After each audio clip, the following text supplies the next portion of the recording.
es un gran placer para mí estar aquí. No tengan miedo, el hecho de que vamos a estar aquí algunas horas no quiero pues convertirlos en rehenes, o sea que habrá un espacio también para conversar luego, pero quisiera pues presentar toda una serie de reflexiones.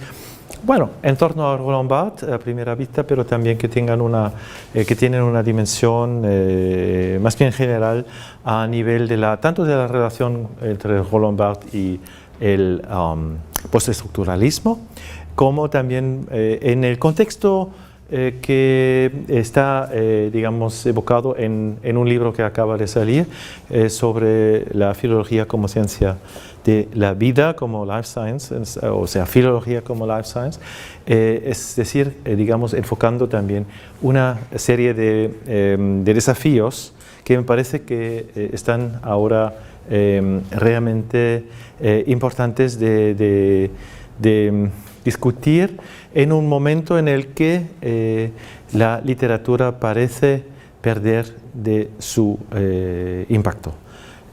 No lo creo, o sea que, pero eso ya lo van a ver. Y creo que los saberes de la literatura del mundo, tienen una importancia creciente y de cierta forma necesarios para la sobrevivencia. Para la sobrevivencia de diferentes culturas, de diferentes modos de ver la vida, bios, desde un punto de vista no monolingual, no, digamos, regido por una sola lógica.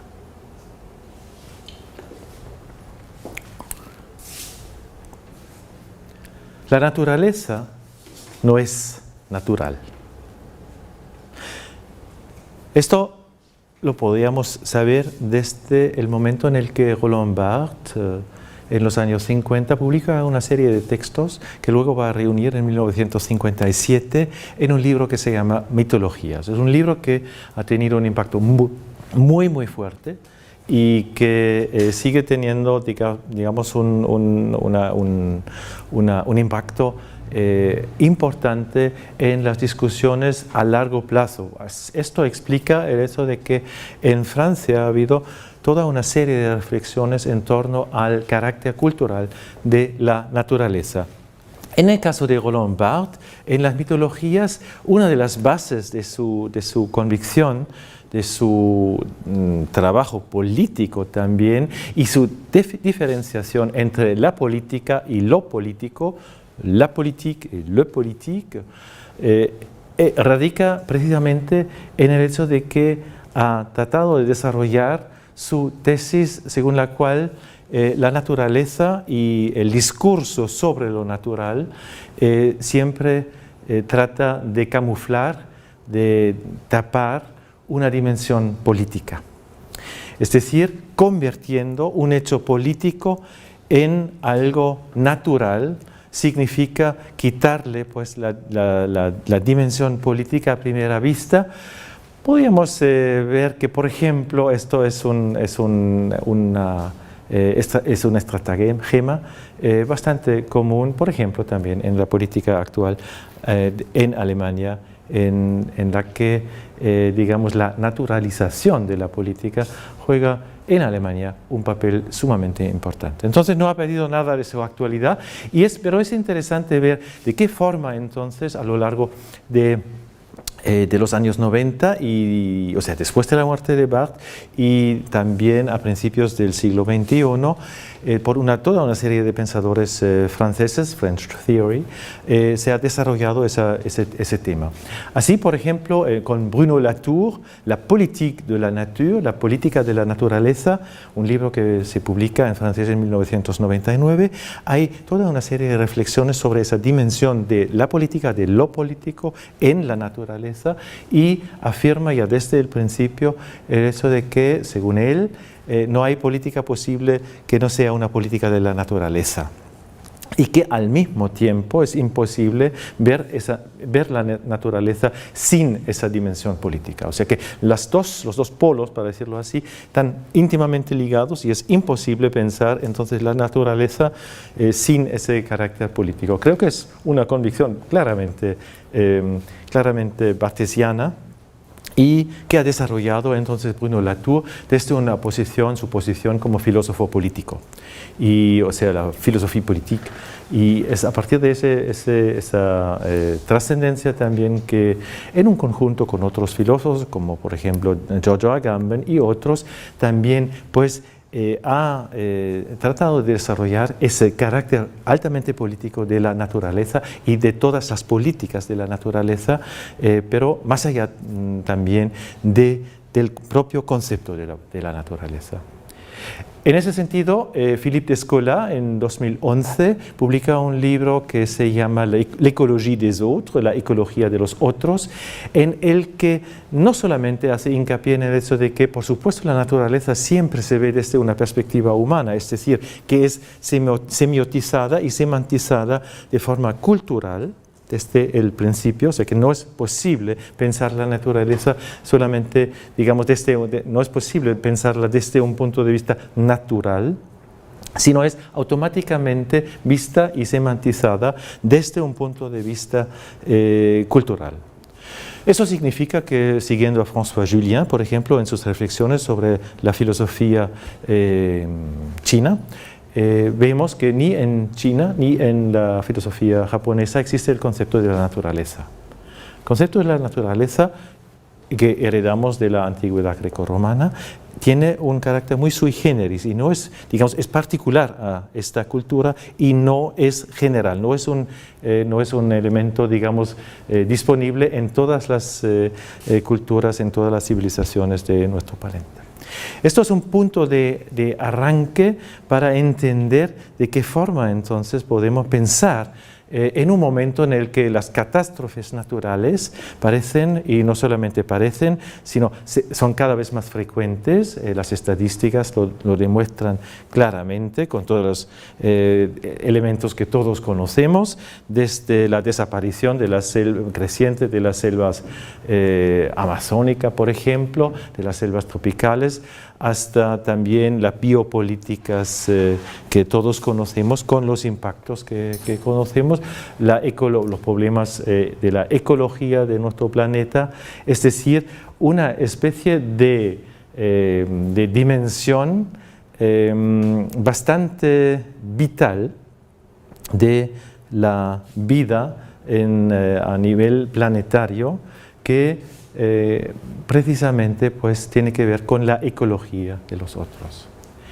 En ese contexto entonces la naturaleza es una dimensión de la vida de los seres humanos, es una dimensión de la cultura y de la culturalización de los saberes que circulan, y no es nada, digamos, dado, nada encontrado, nada factual, sino es una construcción que a lo largo de la historia de la humanidad, en determinadas culturas, en determinadas tradiciones culturales, ha sido semantizada y cambiada, construida a lo largo de los milenios. Y por supuesto, en el caso de Roland Barthes ha habido también, y ahí vamos a ver de qué forma eso tiene que ver con el postestructuralismo, ha tenido un desarrollo y una semantización muy particular, que explica también que esa reflexión en torno a la naturaleza no sea únicamente una discusión en Francia, pero sí son grandes pensadores franceses que han marcado esa discusión hasta el día de hoy, como Philippe Descola, por ejemplo. Entonces la noción de catástrofe natural es una noción que por supuesto también camuflea, o sea, esconde, tapa la dimensión política de una catástrofe natural. La literatura lo ha desarrollado desde hace mucho tiempo. Un solo ejemplo quizá de una escritora que pocos conocen, pero que me parece muy importante, que es una escritora nacida en Estados Unidos, en New Orleans, particularmente una zona de catástrofes naturales, que ha publicado, ella se llama Anna Kasumi Stahl, de una familia japonesa y alemana, nacida en Estados Unidos, pero que vive en Buenos Aires, que escribe en castellano, o sea, literatura sin residencia fija, y tiene un libro que se llama Catástrofes naturales, y ninguna de esas catástrofes es natural. en este libro, y hace hincapié en la dimensión, digamos, de la dimensión cultural de las catástrofes naturales. Entonces, si nos acercamos a las catástrofes naturales, vemos que en la misma idea, digamos, de la catástrofe, o sea, de lo que cae, de lo que viene desde arriba hasta abajo, está también la estrofa, está también, pues, lo que canta, lo que el ser humano opone a lo que le toca vivir, y entonces esa dimensión cultural que por supuesto también está en la misma palabra bios, que significa pues no solamente la vida en el sentido de la biología moderna, sino también a nivel de la dimensión cultural, toda la gama, todo el abanico de las acciones del ser humano están integradas en esa palabra. Por lo tanto, la literatura es uno de los saberes que nos vienen de diferentes orígenes, diferentes idiomas, etcétera, que da fe de esta dimensión cultural de una forma multiperspectiva. O sea, desde varias perspectivas al mismo tiempo. Y lo que en las mitologías de Roland Barthes se desarrolla a lo largo de los años 50 es precisamente esa idea de que el mito es algo creado por el ser humano que muchas veces recurre a una pseudo naturaleza creada, mitologizada, con digamos, un diseño y una meta política, no únicamente dentro de la política, sino dentro de lo político, ¿no? O sea, la naturaleza, entonces, en ese sentido, tiene un amplio, digamos, una comprensión fundamental, una dimensión fundamental a nivel de su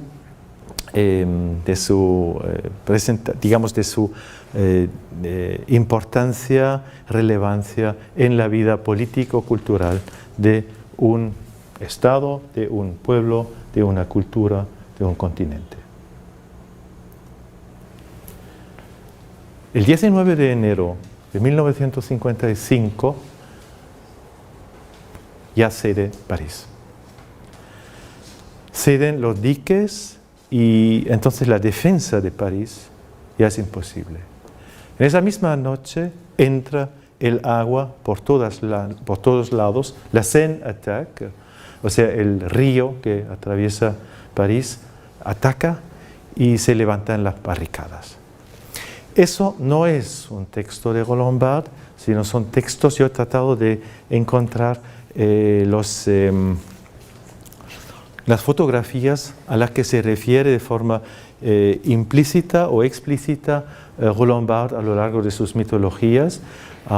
Y en estas fotografías publicadas por Paris Match y por otras publicaciones masivas de la prensa francesa, nos demuestran entonces las dimensiones de esa catástrofe natural.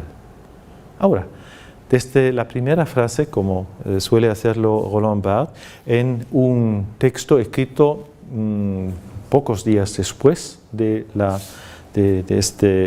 que entraran pues, las aguas en la ciudad de París, hay una apertura, como muchas veces lo hace Roland Barthes, y en esta apertura, en esta primera frase, afirma, y no es, digamos, algo frívolo, afirma que la catástrofe natural de París, las inundaciones, se caracterizan más bien no por un carácter de catástrofe, sino de fiesta. ¿Por qué de fiesta? Queda claro que el paisaje, entonces, el paisaje de París, el paisaje urbano, o lo que podríamos llamar el cityscape, ha cambiado completamente. Entonces, el río está por doquier, ha entrado en la ciudad, ahí donde estaban las arterias de la ciudad, el cuerpo de la ciudad, las calles de la ciudad. Ahora hay ríos, hay entonces como toda una veneciación, o sea, una transformación de París en unos carnavales, según Barthes, en unos carnavales venecianos. Toda la estructura bien fijada, bien jerarquizada de las calles, de las avenidas, etcétera, de París, entonces quedan completamente cambiadas, y esto es una dimensión que, digamos, desde el primer momento transforma la ciudad de París en una ciudad carnavalizada y travestida. Esta transformación de París tiene una dimensión que es claramente epistemológica y claramente, digamos, entendible también a través de, digamos, la historia cultural literaria de Francia. Es decir, la transformación de los objetos en otros objetos, en objetos cuya percepción se desautomatiza según los formalistas rusos, o en que los objetos cobran sentidos completamente diferentes a nivel de la, digamos, de la superación de la barrera entre arte y vida cotidiana. Los objetos entonces se transforman, cobran una vida propia, se insertan dentro de un paisaje cambiado, de un paisaje urbano cambiado, y permiten ver la ciudad con otros ojos. Ver entonces no desde la, digamos, desde la naturaleza, sino desde las diferentes objetos, los diferentes objetos creados por las inundaciones, pues objetos que nunca hubiéramos percibido de esta forma. Ahí la fiesta, pues. Y el concepto de la fiesta en Roland Barthes es, pues, es algo que está limitado en el espacio y en el tiempo, y en el que al mismo tiempo, pues, frente a la catástrofe que le toca vivir a los hombres, a los seres humanos, hay una reacción, digamos, de una transformación de la naturaleza en fiesta. Todos sabemos que a lo largo de la historia de la humanidad, esa transformación también, por ejemplo, de inundaciones en fiesta, las inundaciones del Nilo en fiesta por la fertilización del terreno de la parte del Nilo, siempre han sido vividos, digamos, también como una fiesta, o sea, han sido culturalizados, han sido transformados en algo cíclico. Claro, a primera vista no así en París, pero en la ciudad entonces aparece algo que también forma parte de la fiesta. Es decir, una nueva forma de convivir, una nueva forma de vivir juntos. Es un gran tema, no solamente en la filosofía política de Bruno Latour, comment vivre ensemble, sino es un tema que está ya presente en el joven Barthes, y que Barthes también, una vez elegido al Colegio de Francia, Collège de France, va a desarrollar en su primer ciclo de conferencias, ahí en su primer cours, que se dedicará precisamente a cómo vivre ensemble, cómo vivir juntos.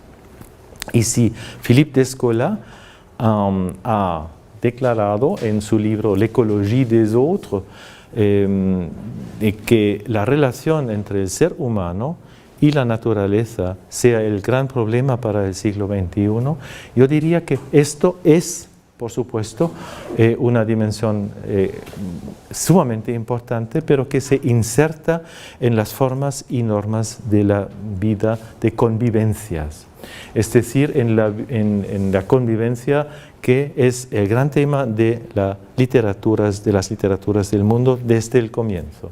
Pensando, por ejemplo, en la epopeya de Gilgamesh, donde se trata de la convivencia de los seres humanos con otros seres humanos, con los dioses, con las diosas, que se trata ahí también, pues, de la convivencia con las plantas, con los animales, y con lo que no, solamente en la cultura occidental, no tiene vida, o sea, la vida anorgánica. Es solamente a través de con la modernidad que hemos creado esa limitación, esa frontera entre lo anorgánico y lo orgánico, porque para, digamos, la mayor parte del desarrollo de la cultura occidental y para muchas culturas más, la frontera entre vida y no vida no funciona de la forma como, digamos, se ha creado, se ha dogmatizado en las ciencias de la naturaleza. Y es interesante también que en este contexto tampoco en las literaturas del mundo se observa esta frontera entre lo que vive y lo que no vive.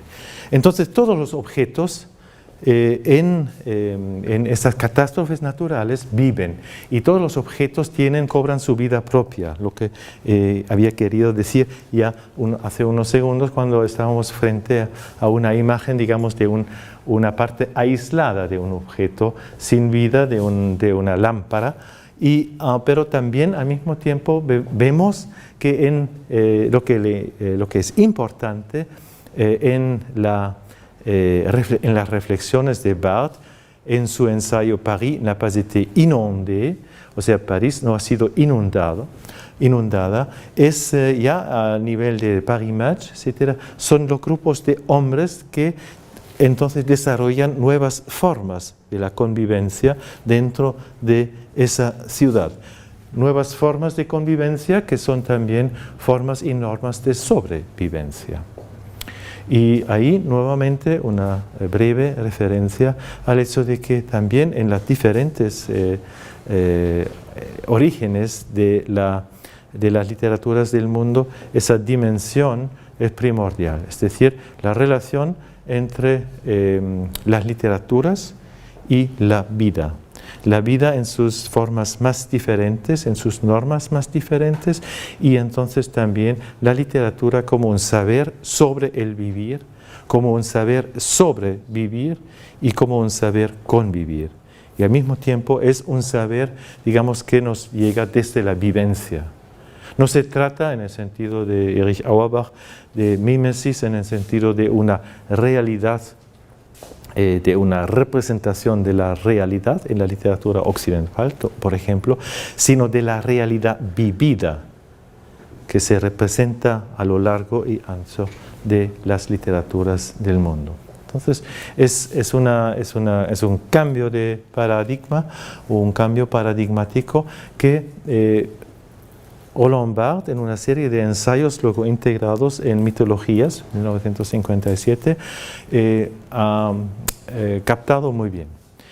Es decir, ha captado perfectamente bien que la tarea de la literatura, y es decir, también de su propia práctica literaria, entonces, a caballo entre la semiología que va desarrollando y su respuesta productora al estructuralismo que configura la segunda parte de su libro, Le mythe aujourd'hui, donde se pone frente a la propuesta teórica del estructuralismo y de sus repercusiones, o sea, del estructuralismo saussuriano y sus repercusiones en diferentes disciplinas, como por ejemplo en la antropología de Claude Lévi-Strauss, que para él ha sido un punto de referencia muy importante. Barthes, unos años después, ha querido escribir una tesis de habilitación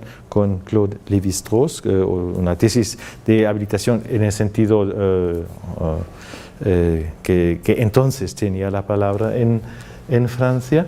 Pero lo que es importante en estas reflexiones de Barthes son entonces las formas y normas de esta convivencia, de una convivencia limitada en el espacio y en el tiempo. O sea, y por ahí, pues las condiciones de una fiesta, que siempre se limita en el tiempo y en el lugar, como los carnavales también, como entonces una serie de convenciones que permiten que el mundo se dé una, digamos que se transforme el mundo, que hay the world upside down, le monde à l'envers, el mundo entonces completamente cambiado. Y esta convivencia de los seres humanos dentro de la ciudad interesa mucho a Roland Barthes. Pero hay una dimensión epistemológicamente fructífera también en lo que toca pues, la reconfiguración de la ciudad. Porque la ciudad entonces es una ciudad inundada y no inundada. O sea, París n'a pas été inondé. Hay una referencia directa al lema de París, fluctuat nec mergitur, como dicen los franceses, fluctuat nec mergitur, es decir, flota y no se va a hundir, ¿no?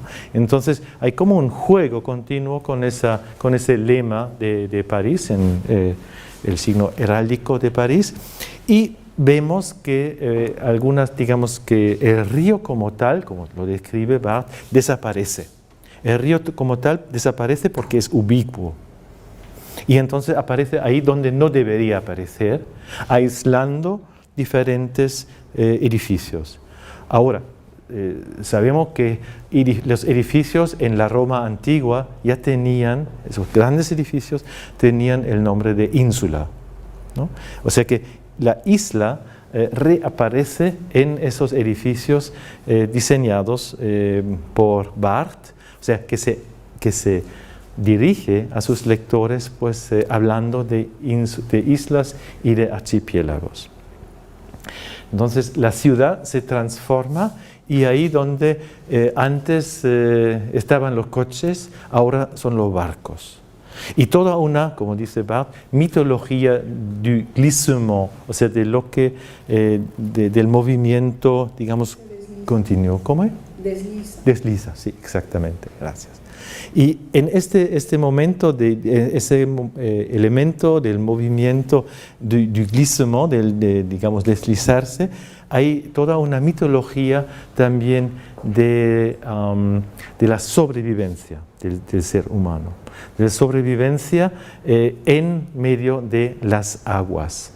Y de ahí, pues, ese émerveillement, ese milagro, la sensación de un milagro que Barthes destaca, digamos, repetidamente a lo largo de sus reflexiones. Al mismo tiempo, pues, la transformación de París en una Venecia por donde circulan los barcos no solamente cambia el paisaje de la ciudad, sino lo transforma en el sentido de un paisaje de la teoría. De un paisaje de la teoría que ya había creado bastante tiempo antes, en un texto muy breve que durante mucho tiempo no ha sido analizado, que se llama En Grèce, en Grecia. Publicado en 1944 en una revista del hospital donde Barthes había pasado un largo tiempo durante la guerra, 1944, después de un viaje a Grecia en el seno de un grupo, en el conjunto del grupo de teatro que había cofundado en la Sorbona, un viaje a Grecia que había tomado lugar en 1938. En este texto, que se llama entonces En Grecia, de 1944, vemos de qué forma Barthes está describiendo a través de, digamos, de una serie de 10 microtextos, de textos muy breves, está tratando de no solamente escribir sobre un archipiélago, sino, o sea, describir un archipiélago, sino escribir el archipiélago en la misma forma de su escritura. O sea, escritura discontinua y que además abandona lo que durante tanto tiempo ha sido el elemento fundador del relato de viaje moderno, es decir, la perspectiva central. Porque ahí no solamente viaja el viajero, el que escribe, y no sabemos muy bien quién es ese personaje que no aparece y que describe, pero que cambia de lugar continuamente, sino también viajan las islas, les îles voyageuses. O sea, las islas que viajan, un viejo mito, por supuesto, en el imaginario desde la antigüedad grecorromana, que como todos sabemos ha tenido una importancia también en el llamado descubrimiento del Nuevo Mundo por las islas viajeras que se insertaban, digamos, dentro de los mapas europeos del Atlántico, islas que se movían, pero también islas que, por ejemplo, en la Edad Media, entonces se estaban moviendo hacia Occidente. Barthes se refiere al archipiélago griego en ese texto como una especie de paisaje que luego, a lo largo de su vida, iba a desarrollar. Entonces no es nada anodino la utilización de la palabra archipiélago en el texto de Barthes de 1955, luego incorporado en el 57 en Mitologías, sino se refiere a esta dimensión de que, según la cual no hay centro en el archipiélago griego, en el archipiélagos. O sea, existe una digamos, ausencia de un centro, porque todas las islas pueden convertirse en centro y dejarlo enseguida, dejando ser un centro enseguida.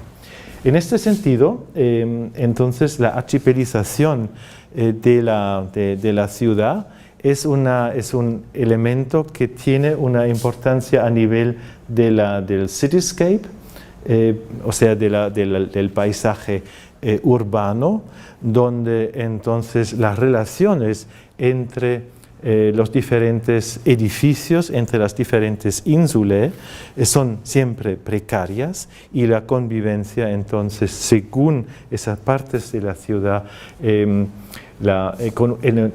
un contexto, digamos, de una interrelacionalidad siempre precaria y peligrosa también, que se presta al juego, un elemento que también está vinculado con la fiesta, pero que en esta mitología del glissement transforma pues el paisaje urbano y el paisaje más allá de todas las catástrofes, de todas las destrucciones, de todos los elementos que han herido la ciudad por las inundaciones, también transforman pues la capital de lo que se llama hasta hoy en día Île-de-France, la isla de Francia, en un paisaje archipiélico. En un paisaje en el que las relaciones, entonces, esto es una de las imágenes que más han sido, citados en la prensa de entonces, o sea, el upside down, el mundo al revés, ¿no? Pero también, pues, los paisajes fuera de la ciudad se convierten en paisajes archipiélicos. Es decir, en paisajes en medio de la isla de Francia, donde las colinas que antes conformaban un paisaje continuo, ahora se transforman en un paisaje discontinuo. Ahí donde lo continental se transforma en lo isleño, en lo archipiélico, y donde, por lo tanto, empieza a surgir otra lógica, una lógica que no es ya la lógica de un continente, o sea, de un continuum de una superficie continua sin rupturas. En ese sentido, vemos como en la obra de Barthes, muy tempranamente, surge en Grèce, en el texto de En Grèce, ese paisaje en el que entonces se desarrolla otra lógica, una lógica no centralizada, que para un país tan centralizado como Francia, con una capital en medio, digamos, de un sistema de centralizaciones como pocos en el mundo, presenta como una especie de contraoferta para digamos, para esa comprensión del mundo. La isla de Francia, entonces, se convierte en una isla verdadera. Y en esta isla verdadera, entonces, rigen diferentes lógicas al mismo tiempo. Lógicas que luego, a lo largo de una convivencia, durante esa catástrofe natural, va a transformarse a lo largo de, digamos, de esa temporada. Ahora, ¿cómo repensar entonces el paisaje urbano? Pero ya no desde la catástrofe natural, sino desde digamos, todas las formas que centran la mirada en París. Barthes publica un texto en 1964 que se llama La Tour Eiffel. Y la Tour Eiffel, la Torre Eiffel, es este elemento centralizador de la exposición mundial en el que Barthes, digamos, pone en escena un viaje. Un viaje desde, o sea, el libro está organizado como un viaje desde su mesa de trabajo hasta la Torre Eiffel, subiendo hasta la Torre Eiffel y luego volviendo a su mesa de trabajo. La relación que establece es la relación entre el hierro de la torre y el papel en el que está escribiendo la figura que ha inventado, el narrador que entonces recorre París con nosotros y que va a mirar desde lo alto de la torre a la ciudad. El elemento que une la mesa de trabajo con la Torre Eiffel, o sea, el papel y la torre, es sencillamente el hecho de que la densidad del papel y el peso del papel es exactamente el mismo, como lo detalla Barthes, recurriendo a la construcción de Eiffel, es exactamente el mismo que la Torre Eiffel, que no solamente, digamos, como lo vemos, es una estructura metálica, sino también el aire está ahí, o sea, el vacío. En el viaje que luego Roland Barthes trata de estructurar, trata de desarrollar, en ese viaje subiendo a la Torre Eiffel, entonces estamos frente, o nos pone frente a una estructura con un centro vacío. O sea, un centro vacío que, si bien estructura la ciudad, en el centro mismo de la estructuración queda vacío.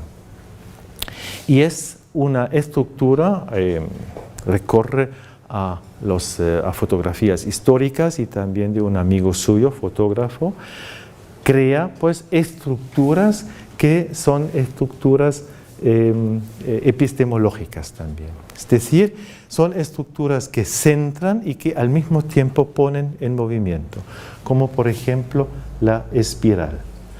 La espiral que es un elemento entonces que reúne lo cíclico y lo lineal en una transmisión del tiempo, como lo había propuesto en los comienzos de la modernidad europea Vico, un pensador italiano que Barthes tenía pues en gran estima. Estamos entonces frente a una estructura desde la cual digamos, se centra el paisaje urbano de París y que al mismo tiempo dispone de un centro vacío, centre-ville, centre-vide.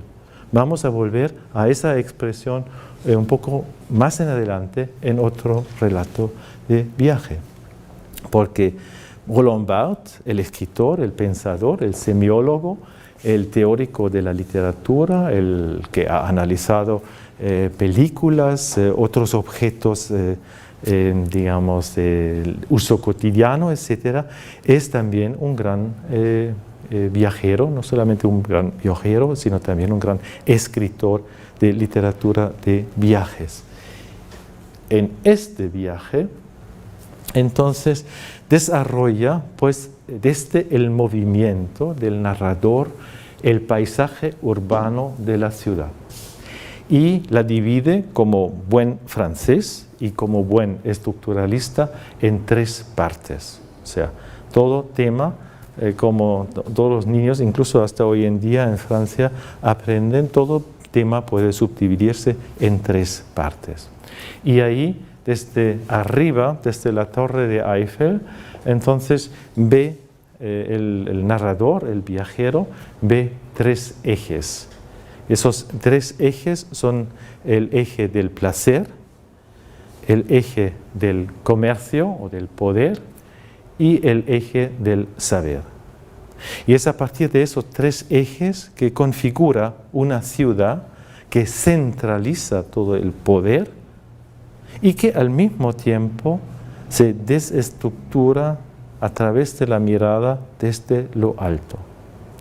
El intertexto que no menciona Barthes, pero que había adresado, del que había hablado con mucha inteligencia en un texto anterior sobre Honoré de Balzac, y una de las novelas, uno de los textos narrativos más importantes de ese escritor, La peau de chagrin, se refiere a una triple división de la vida y de las prácticas de la vida. Es decir, la diferencia entre querer, poder y saber. Vouloir nous brûle et pouvoir nous détruit. Mais le savoir met notre faible organisation dans un parfait état de calme. El querer nos quema y el poder nos destroza, pero el saber nos permite a nuestro organismo tan flojo encontrar un estado de balance perfecto.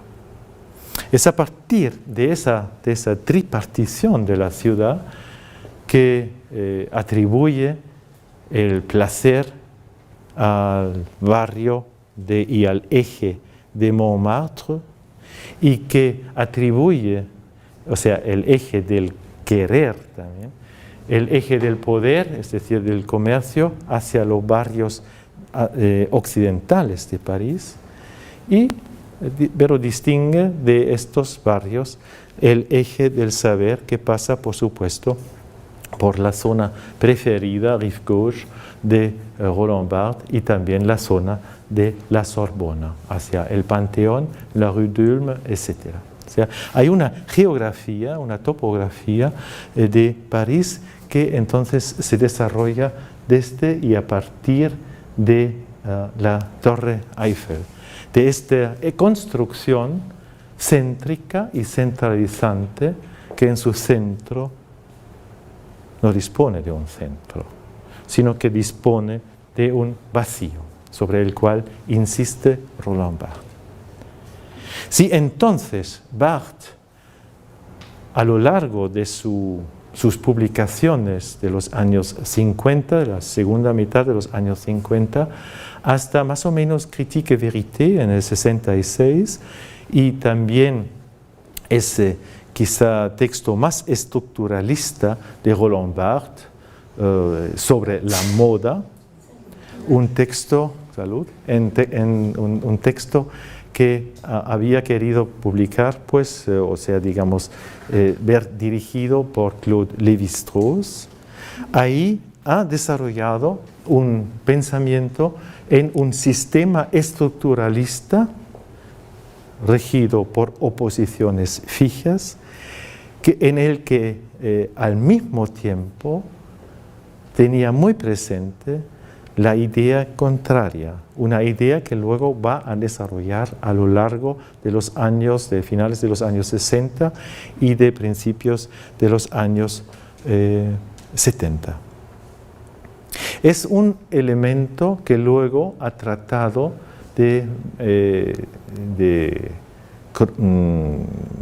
subdividir en su propia trayectoria en tres, por supuesto, en tres partes. En un texto de 1974,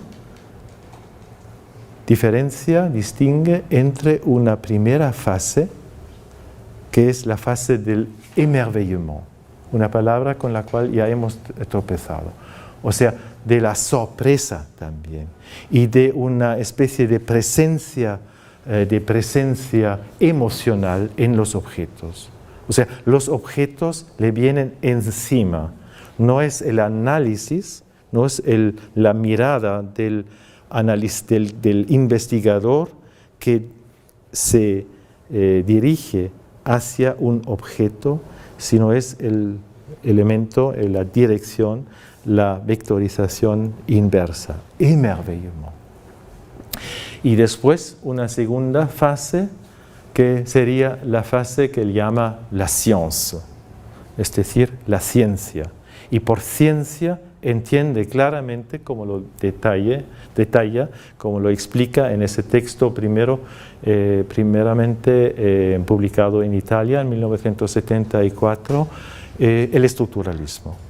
Es decir, la posibilidad de subdividir un objeto según las reglas del análisis saussuriano en posiciones opuestas. Y muchas veces ha dado fe de esas oposiciones, por ejemplo, ya en el mismo fundamento de Système de la mode. Ese sistema pues se diferencia entre, por un lado, la mode écrite y la mode portée. La mode portée, es decir, la moda que se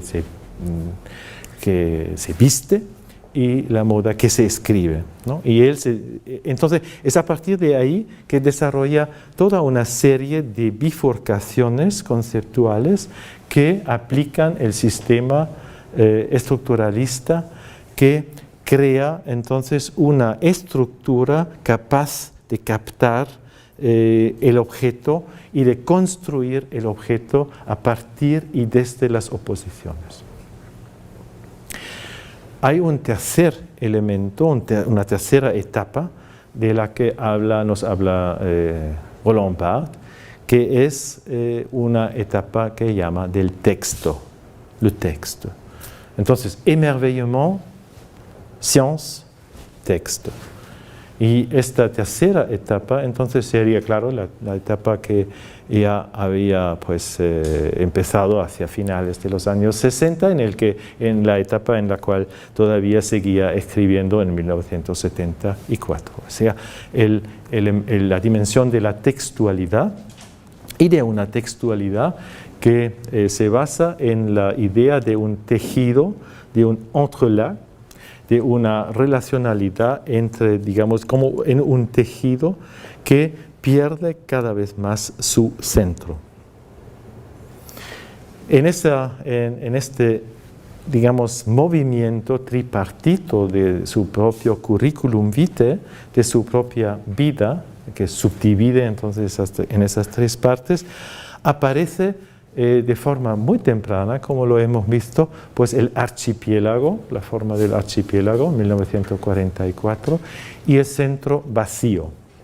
Ese centro vacío que entonces configura una estructura y al mismo tiempo la subvierte.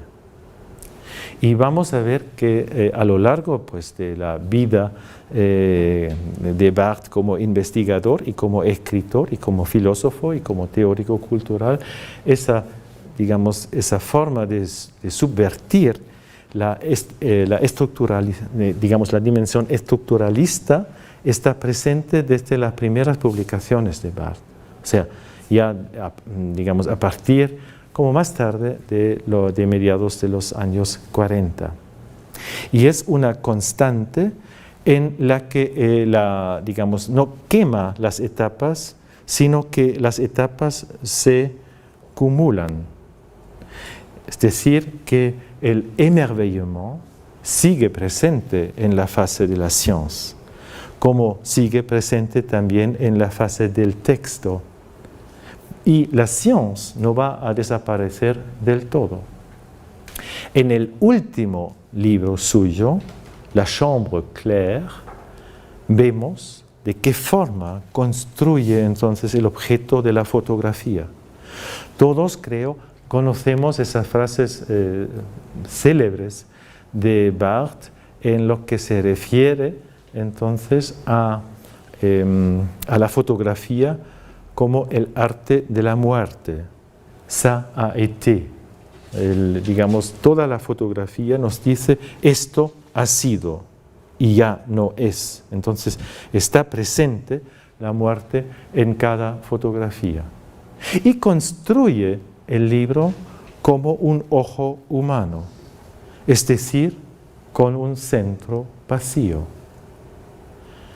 Y ligeramente, digamos, no en el centro exacto, sino ligeramente, digamos, hacia una de las márgenes. Como el ojo humano presupone la mancha en la que entra el nervio visual en la superficie de la retina.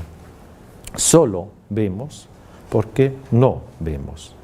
Y en la construcción de la imagen de la fotografía, en ese libro hay una sola fotografía que es la más importante y de la que habla con más emocionalidad seguramente, que es la fotografía que no está.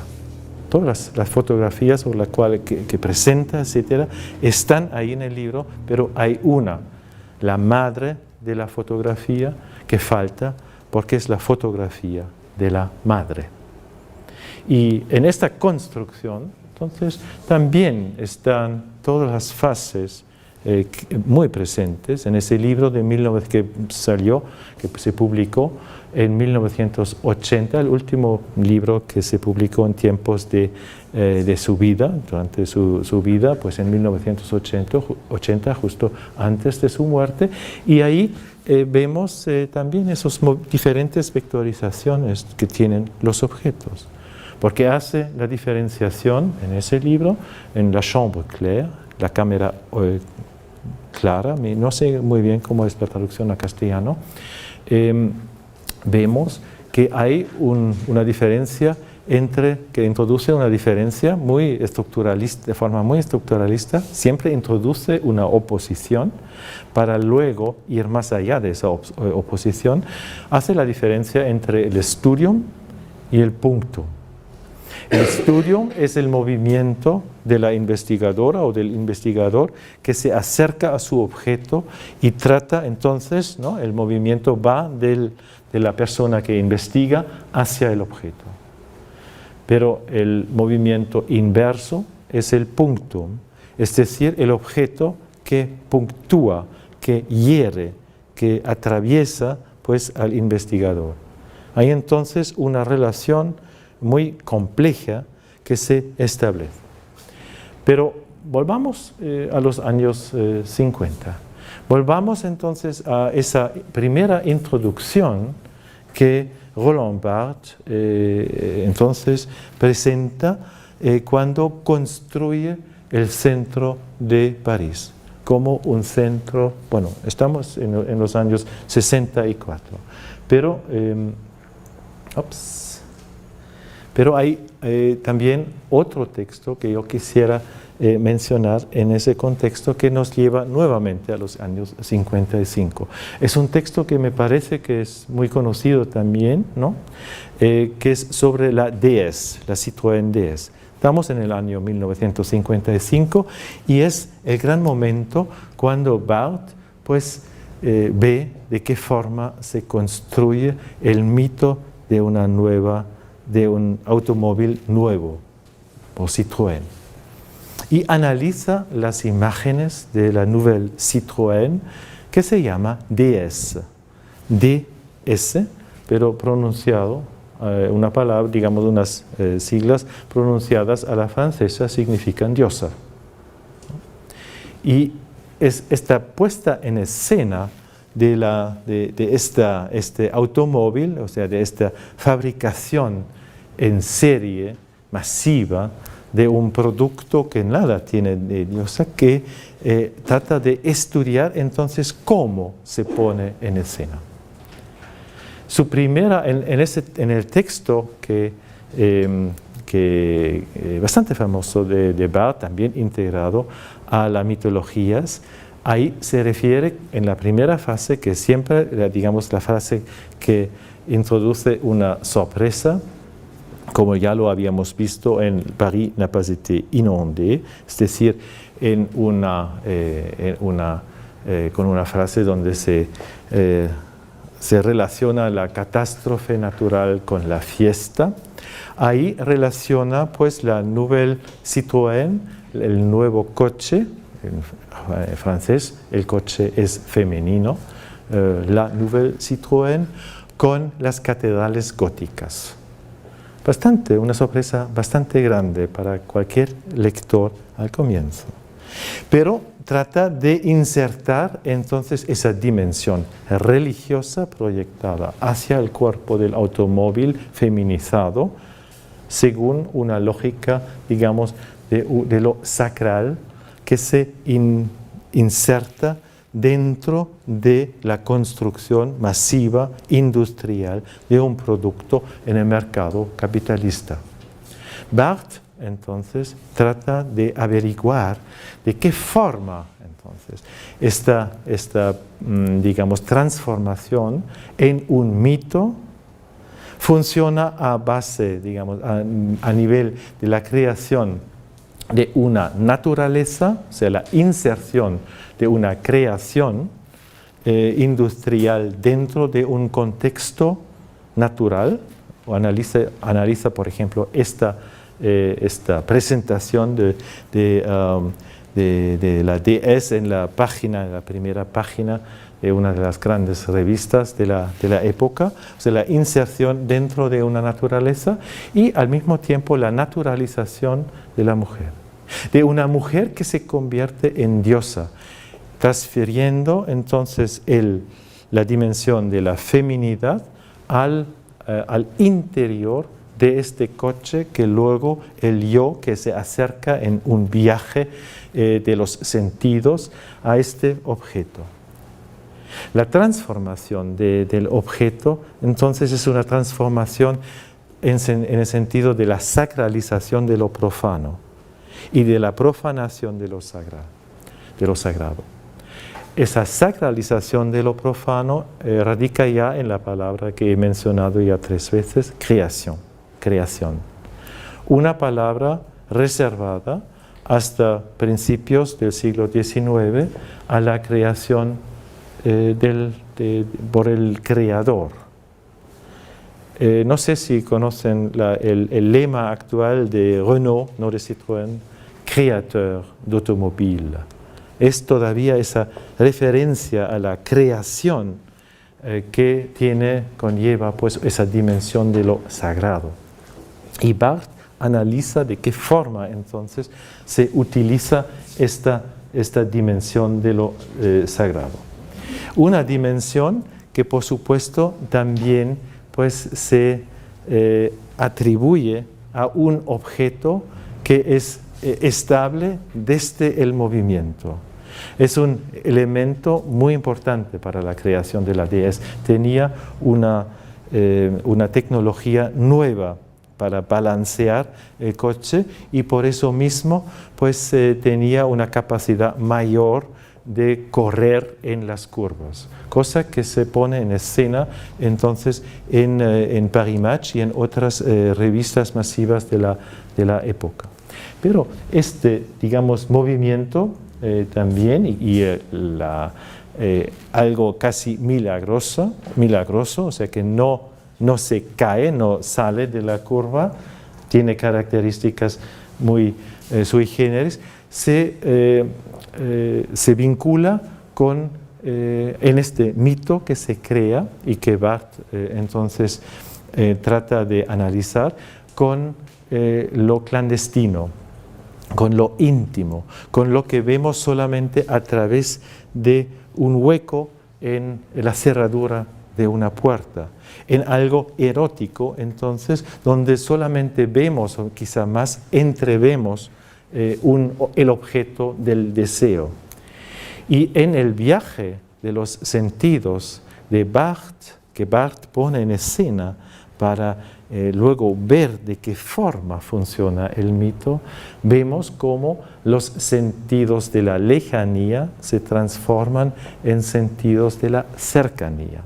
Como entonces primero nos acercamos desde la vista, o sea, la visión, según el filósofo alemán Helmut Plessner, la antropología filosófica de Plessner, forma parte entonces, o es el sentido más distante, el ojo, que entonces puede mirar mucho más lejos que, digamos, el oído, que alcanza no una distancia tan grande, pero el oído entonces es el segundo sentido que se intercala en el acercamiento al coche, que luego también pues ahí surge el olor, el perfume de los elementos que configuran el coche y ya la apertura hacia adentro.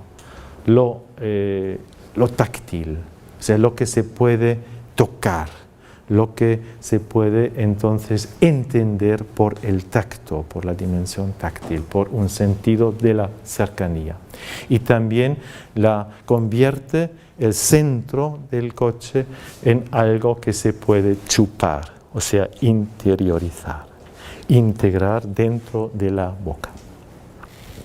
En este movimiento que tiene de clandestino y de erotismo a través de esta dimensión, entonces enfoca Barthes en su texto, basándose en las fotografías de la época, las aperturas, digamos, la dimensión de lo erótico, es decir, de lo que es cerrado pero que se puede abrir, de los intersticios en el que los constructores de este automóvil han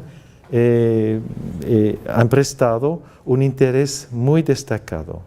Es decir, les fentes, les ouvertures, lo que se abre, lo que se puede abrir y lo que se puede tocar, por lo tanto, ver hacia adentro, ver la apertura, y entonces pone en escena toda una serie de movimientos que toman posesión de esa interioridad del automóvil femenino, ¿no? De la déesse. Y en ese acercamiento está, por supuesto, una toma de posesión, está pues una agresividad penetradora que pone en escena, pero que termina mal, porque al final del todo, el que se ha acercado al coche, la coche, se da cuenta de que está frente a un objeto de prostitución, a un objeto que es posible para él, pues como testimonio, como testigo ocular, ocupar durante un cuarto de hora, como máximo, en un hall donde se expone el coche, pero que tendrá que salir después. Es la prostitución de un objeto transformado en mito, mitologizado por toda una serie de procedimientos que analiza en este texto, pero que al mismo tiempo pues tratan de esconder de que no se trata de una naturaleza, sino de una historia construida de forma paralela a la construcción industrial del automóvil. Y en ese sentido, pues, vemos de qué forma, entonces, también esa mitología tiene una estructura abierta. ¿Puedo interrumpir? Sí. Habla él del sentido del oído.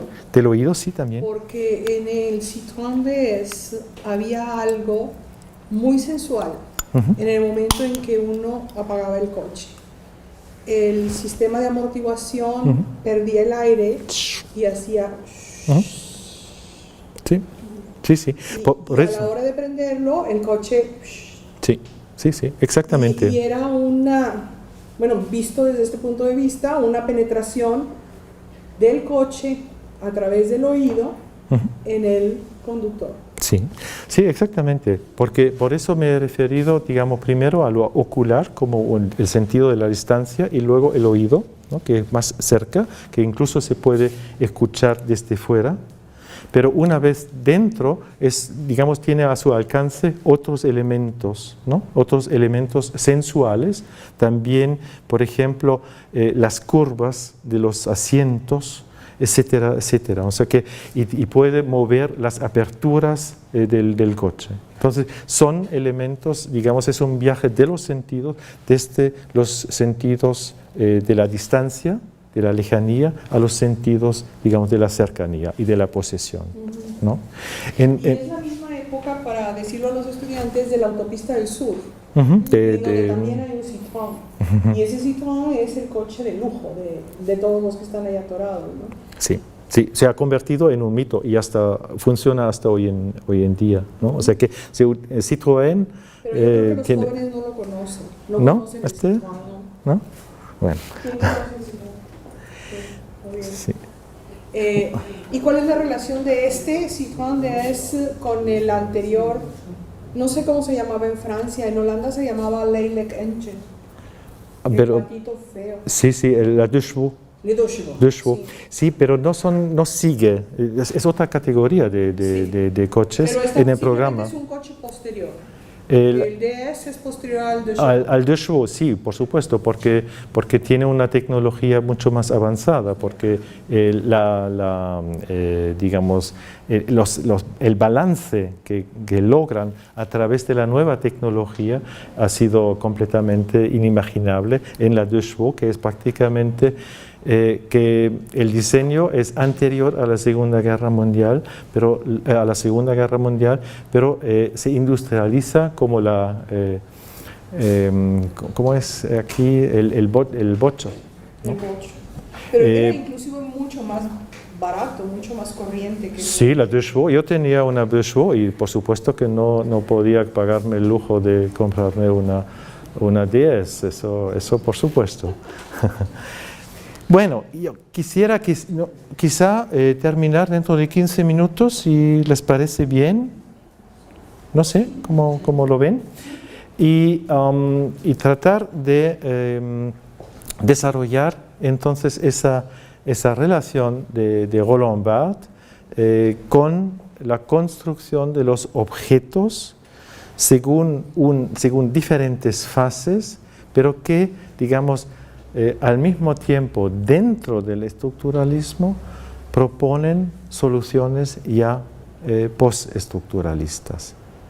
Lo que quisiera, pues, darles a entender es que la historiografía de una, digamos, secuencia fácil entre estructuralismo, crítica del estructuralismo y postestructuralismo, si nos acercamos a los grandes representantes tanto del estructuralismo como del postestructuralismo, es demasiado fácil, es mucho más complejo.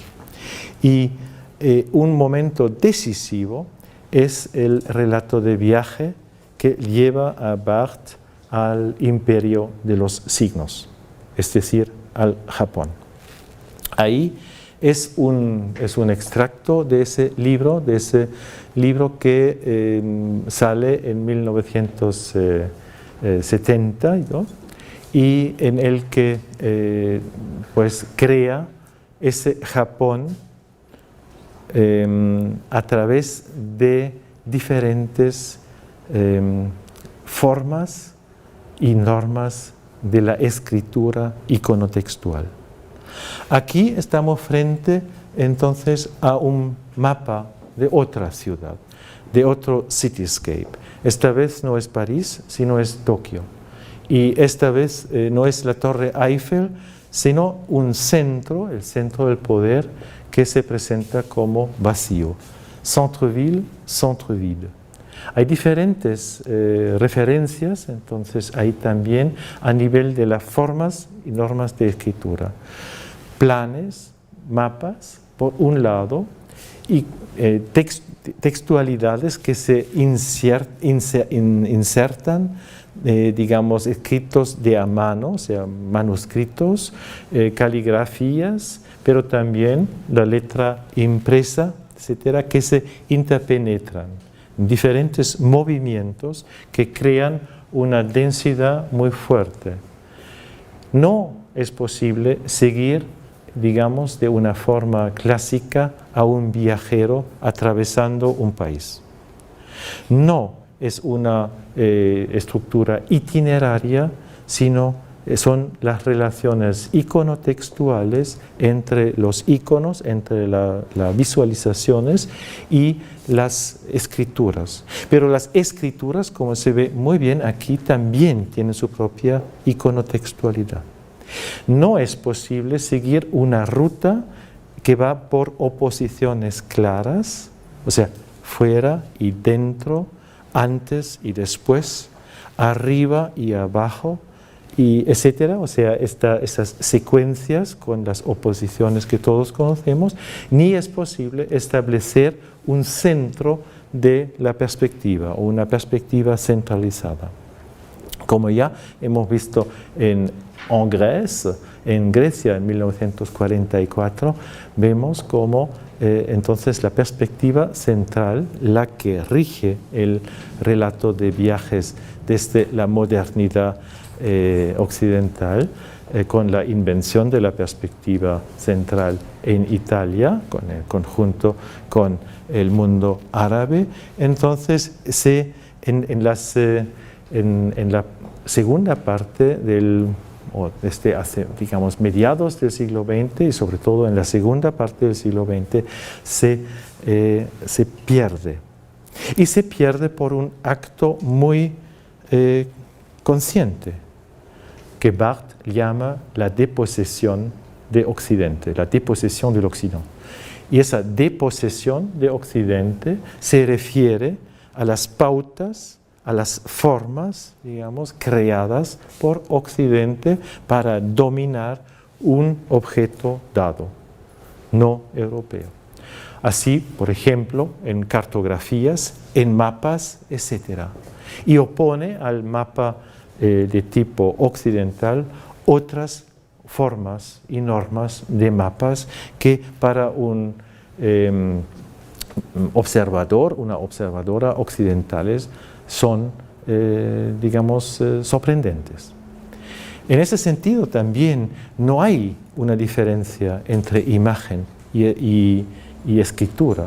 O sea, las ilustraciones no son ilustraciones en el sentido clásico del relato de viaje, donde una parte textual pues habla de algo que luego se ilustra añadiendo una imagen, una representación, una fotografía, por ejemplo, que se inserta en el texto. No, las imágenes tienen su vida propia y su vida, digamos, una vida autónoma.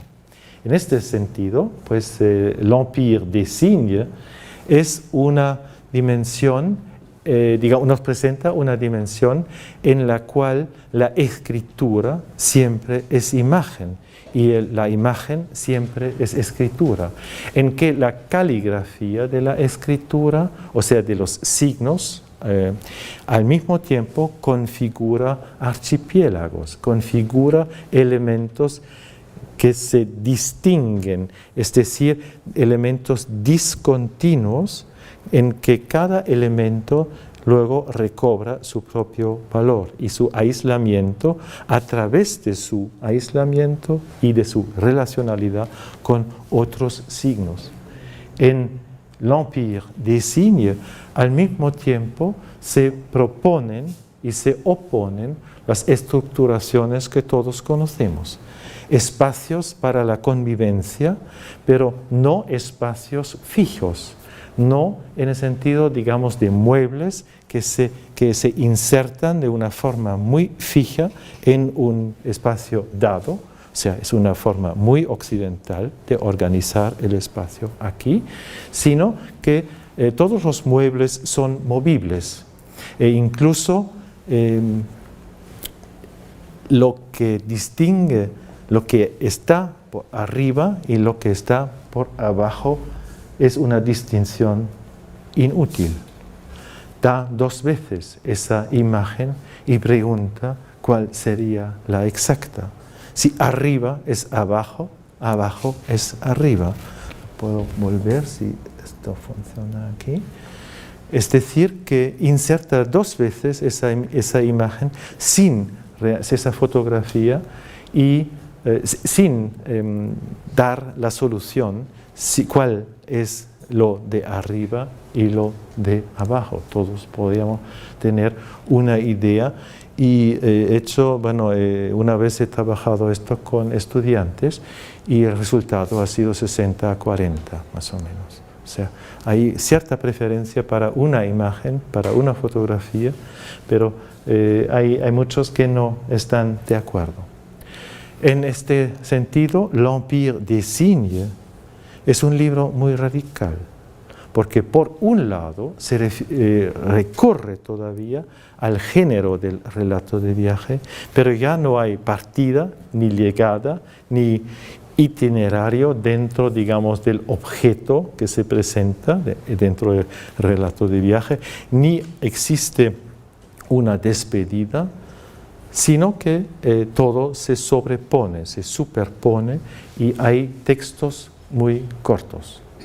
Barthes había trabajado con esto ya en un texto anterior, escrito en 1969, y en ese texto de 1969 se refiere o se basa en sus viajes de 1965, 67, 8 y luego su estancia en Rabat, en Marruecos. Y en ese texto, incidentes sobre Marruecos, vemos ahí en un texto textual sin iconotextualidad alguna, iconotextualidad que para Barthes lo hemos visto en la Tour Eiffel, es muy importante, esa relación entre imagen y texto, y las que nunca funcionan de forma a nivel de una ilustración. Tampoco en el libro La Tour Eiffel no podemos hablar de ilustraciones porque el texto no ilustra lo que vemos, ni las imágenes ilustran lo que se escribe, sino propone otra lógica en ese archipiélago de los signos, que todos tienen su propia lógica, que no se jerarquiza.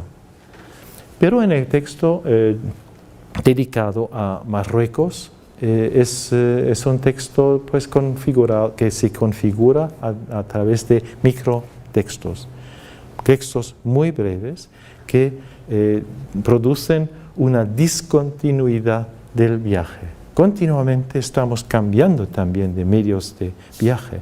Continuamente estamos utilizando una vez un coche, 2 líneas después un tren, luego estamos siguiendo a pie a otra persona, etc. En estos microtextos, la discontinuidad propone pues el effritement, como se dice, o sea, la fricción de diferentes lógicas del relato de viaje. Es decir, que el relato de viaje, la literatura de viaje, se descentra de una forma en la cual, como en esta imagen, se produce un suspense. No podemos atribuir un sentido, que en francés se dice sens. Y sens en francés quiere decir, un poco como en español, tanto el sentido como la dirección. Entonces la direccionalidad única se disuelve. El itinerario no funciona, no da sentido a una creación, digamos como el relato de viaje, disgrega los diferentes elementos sacándolas de una secuencia única que da sentido a esto. Ha habido cierto fracaso de Barthes en su viaje en 1974 a la China, junto con el grupo de Tel Quel, con Philippe Solers y Julia Kristeva, en el que iba Barthes a la China, en un viaje organizado para ese grupo Tel Quel.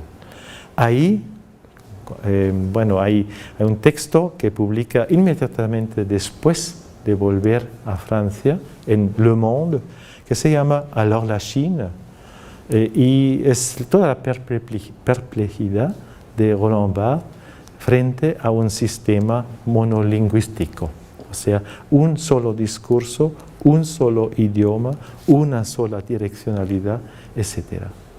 Cuando ustedes van hoy al Tiananmen, es un poco esta monodireccionalidad que todavía pueden notar. En este sentido, el sentido pues único no puede ya dar sentido al relato de viaje. El viaje no es algo continuo ya regido por una perspectiva central y centralizadora, sino es algo que se disgrega en diferentes lógicas, en diferentes microtextos, en diferentes relacionalidades que dan más de un sentido, que permiten más de un sentido en el que nos estamos moviendo. En el que nos estamos moviendo a través también del sentido de la lejanía, de los ojos. Esos ojos en lo que se centra ya en l'Empire des Signes. El momento del ojo aparece muchas veces a nivel de una superficialidad, de la superficie, de la no profundidad del ojo en el Japón, bastante esencialista, pero en esa, negación de ver el ojo humano como una ventana hacia el interior, como una ventana del alma. Esa negación que produce Barthes se transforma en una multirelacionalidad. Una multirelacionalidad cuando habla en su última obra pues, de este tejido de miradas que construye una fotografía. Porque lo que se produce ahí es la producción de un cuerpo diferente, dice Barthes. La autoconstrucción de un cuerpo que me estoy haciendo, que me estoy configurando, que me estoy creando, cuando me veo pues, tomado en fotografía. Esa diferencia que estoy construyendo una vez que un objetivo me enfoca. Pero es un tejido de diferente, o sea que no es un solo sentido, sino es toda una relacionalidad. Barthes explica entonces que no solamente está ese cuerpo que se construye, el que se sabe mirado y focalizado, sino está también la mirada del fotógrafo que me ve como objeto, la mirada del lector, o sea, del observador que presupone el fotógrafo, es decir, la inserción de una tercera persona, está la mirada de la persona que luego, más allá de mi propia imagen que quiero producir, me mira, está la imagen también y la mirada del que quiero ser y del que quizá podría ser. Entonces se superponen diferentes miradas en esta construcción de un objeto que ya no es bipartito. En la chambre claire, entonces, vemos como el arte de la fotografía, que hasta cierto punto representa la representación mimética de Occidente con un único centro, con un único focus, con una perspectiva central, es el medio de la perspectiva central, entonces se traslada hacia otras relacionalidades. Cómo se disuelve entonces la dimensión fija de una perspectiva central que había dominado durante la mirada o la época de Barthes, que él llamaba de la science. Pero con la textualidad y la textualización de todas las imágenes, entonces también vemos de qué forma hay una revisión también de sus propias imágenes en la mesa de trabajo. Vemos las continuidades, la mano que tiene una importancia primordial, la mano que reaparece luego en sus propias interpretaciones de sus fotografías tempranas. Esa mano que habíamos visto en la fotografía relativamente tardía, en la que no solamente interviene la escritura, sino también la creación de lo iconotextual, o sea, las imágenes. Al mismo tiempo, vemos como en esta continuidad de imágenes que Barthes ha presentado, vemos cómo entonces estamos cambiando las posibilidades de dar sentido a estas imágenes, a esta mano que en el joven Barthes controla el objeto. Esa mano que en el joven Barthes entonces también está tocando la materia, la materialidad de la escritura, de aquella escritura que incluía para Barthes, como lo dice en una de sus últimas conferencias sobre Proust y la escritura de Proust, que contiene esa escritura que siempre contiene el grito. Écriture contiene el cri. Se ha dicho de paso que en alemán también funciona así, Schrei, schreiben. Es exactamente lo mismo. Podríamos traducirlo, digamos, al castellano con escritura, ¿no? Con, digamos, esa presencia del grito. La presencia del grito que le permite a Barthes entonces dejar atrás una sola direccionalidad, una sola vectoricidad. Lo que había hecho ya con la transformación del relato de viaje. Del relato de viaje en el que ya no funciona la oposicionalidad estructuralista para dar sentido a muchos sentidos, a una multiperspectividad. El 13 de agosto de 1977 anota en su diario entonces una frase me parece bastante importante. Como he dejado de querer ser moderno. O sea, rompe con la idea de la modernidad, de aquella modernidad de la cual había escrito en sus ensayos críticos, del Il faut être absolument moderne de Charles Baudelaire, y deja atrás esa época. Y como un ciego, sigue la frase que anota ese día 13 de agosto de 1977, y cómo he dejado entonces de querer eso, y entonces sigue, y como un ciego, siguiendo de forma táctil el texto de la vida, no veo o solo veo lo que ya ha sido visto. Es una frase bastante importante. Lo sabemos que la definición de la filología por los fundadores de la filología decía exactamente eso. Es el conocimiento de lo ya conocido. Eso es la filología, Erkenntnis des Erkannten. Y en este sentido también, pues es algo más que lo que ya había conocido. Y como el ciego, pues, que de forma táctil sigue el texto de la vida, en ese sentido, Barthes también integra toda la vitalidad de lo que no se abre a una estructura doble. La pérdida de la visión no significa que no exista la visión.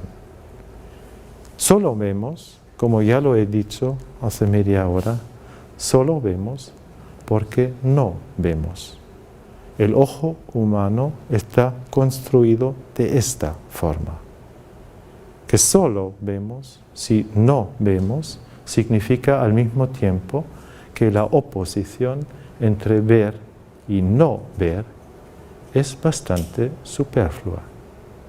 En este sentido también, siguiendo el texto de la vida de forma táctil, significa también que la mirada del ciego y la ciega mirada del ciego, y ahí podrían agregarse otros textos de Jorge Luis Borges sobre la ceguera, que la mirada ciega del ciego todavía es mirada. Es a través de esa mirada que ya no se reduce a una pura visualización, o sea, una visualización de lo visible y una visibilización, es decir, la visualización de lo que no es visible, da fe de este movimiento, de la no reduccionalidad a una oposición entre lo que vemos y lo que no vemos.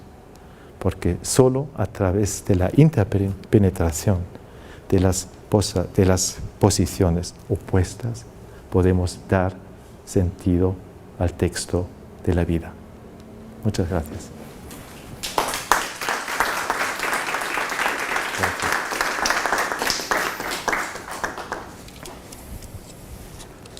Sí, la chambre claire. Sí. Bueno.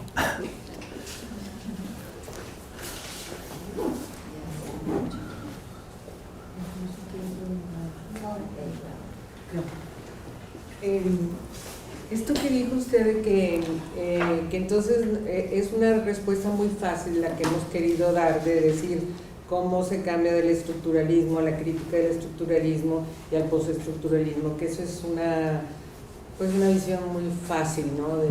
Una respuesta muy fácil. Bueno, entonces, ¿cuál sería la otra? Me pregunto yo. ¿Sería en donde la semiología se incorpore plenamente al estructuralismo? Pregunto. Bueno, si por ejemplo estudiamos fuera de Barthes, por ejemplo, una figura bastante emblemática del estructuralismo, Claude Lévi-Strauss, ¿no? Vemos que hay bastantes paralelismos que pueden sorprender.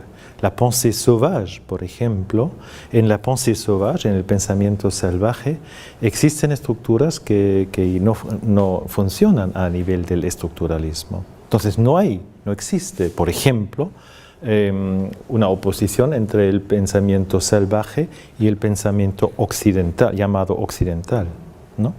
Ni tampoco existe una diferencia entre el científico, el investigador, por un lado, y el artista, por otro lado.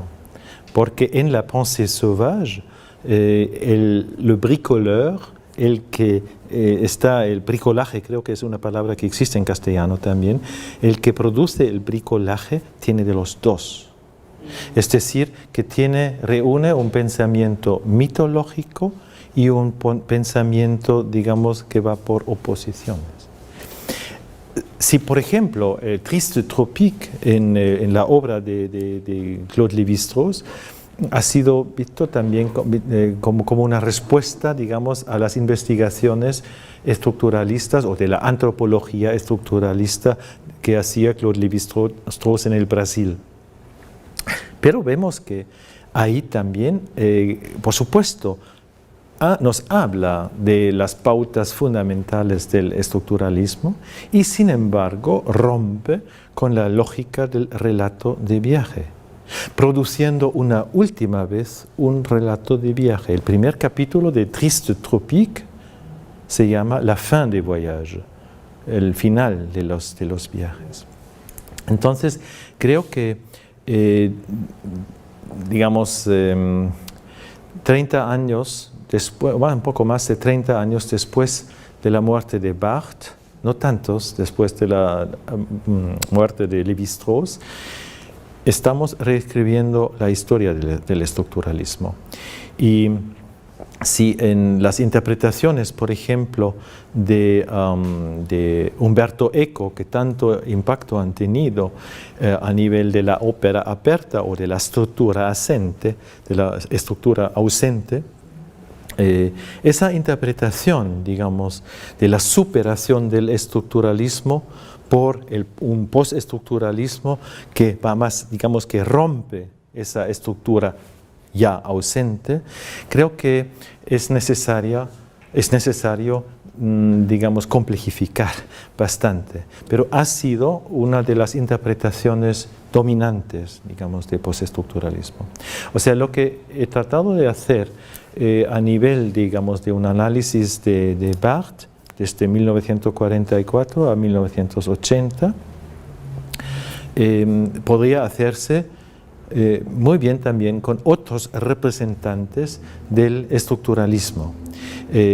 Sabemos que en una famosa caricatura hay 4 estructuralistas presentados como indígenas en medio de la selva, ¿no? Y los 4 son Roland Barthes, Michel Foucault, Claude Lévi-Strauss y Jacques Lacan. Y en cada una de esas figuras podría proponerse pues ese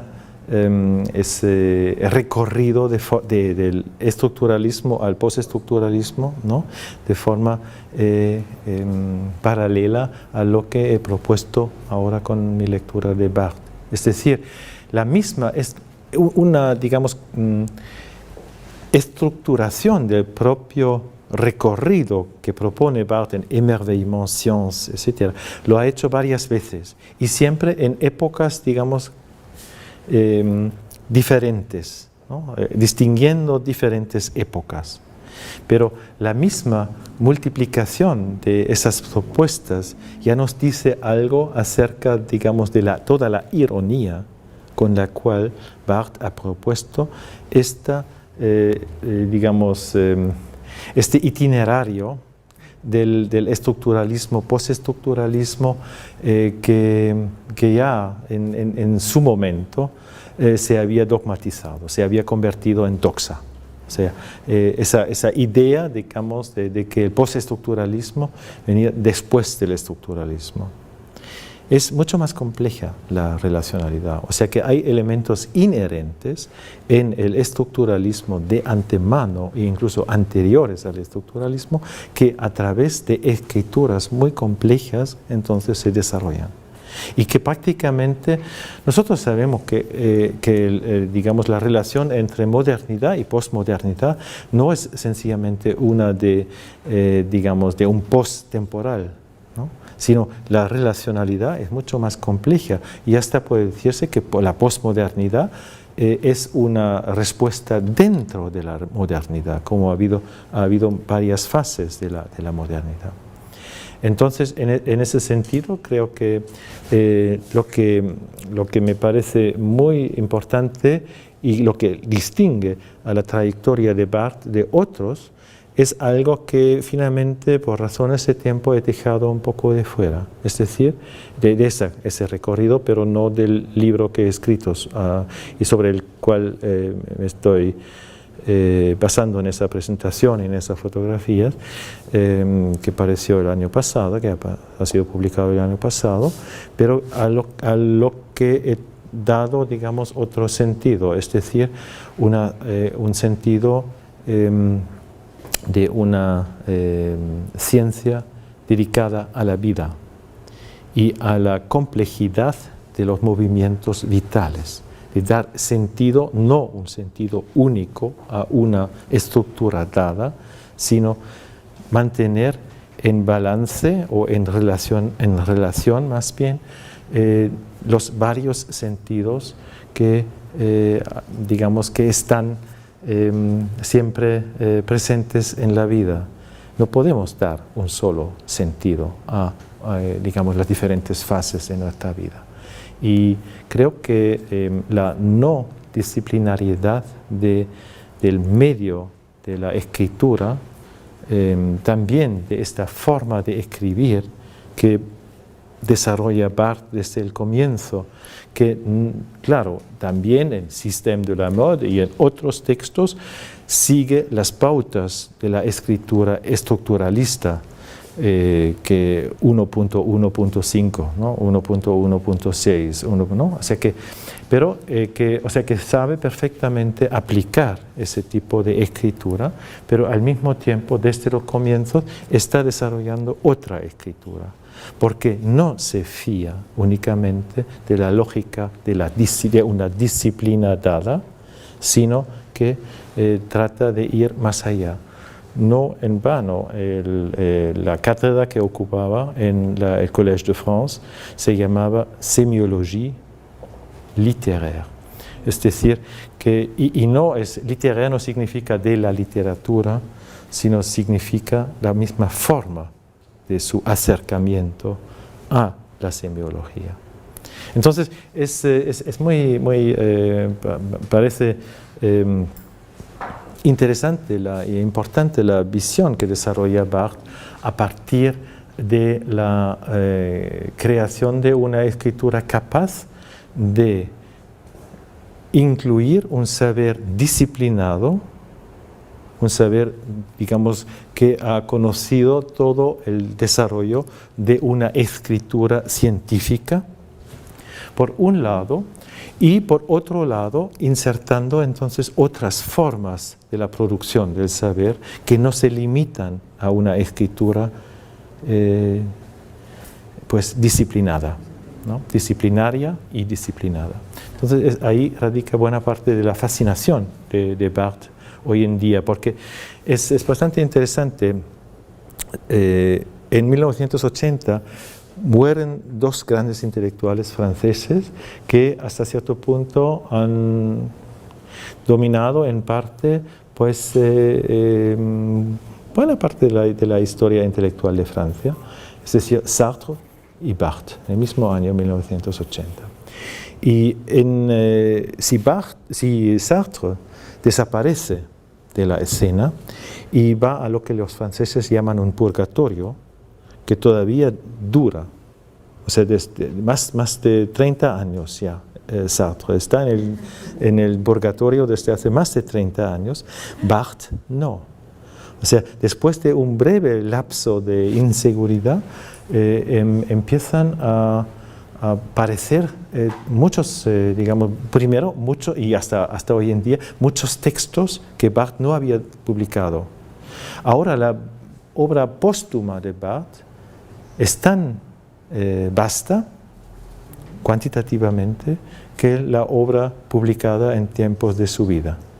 Y los estudios sobre Barthes han cambiado también mucho. Y entonces, si Barthes ha tenido un impacto en los estudios postcoloniales, en los estudios de género, en los estudios, por supuesto, de semiótica o de semiología literaria, en arquitectura, en teoría cultural, etcétera, etcétera, eso da fe de un desarrollo completamente contrario a lo de Sartre, lo que es, se ha dicho de paso, un poco injusto también frente a Sartre, diría yo. Pero así es, y me parece que esa creciente importancia, todavía creciente importancia de Barthes, a algo se debe. Y yo diría que es la apertura de su escritura, su acercamiento también, no solamente sensible, sino sensual, basándose en los sentidos, que configura pues un objeto siempre cambiante. Y es ahí donde radica buena parte, digamos, de esa... Barthes nos deja, al final de todo, nos deja con muchas certezas y no solamente con una. Y eso es realmente la gran ventaja de Barthes.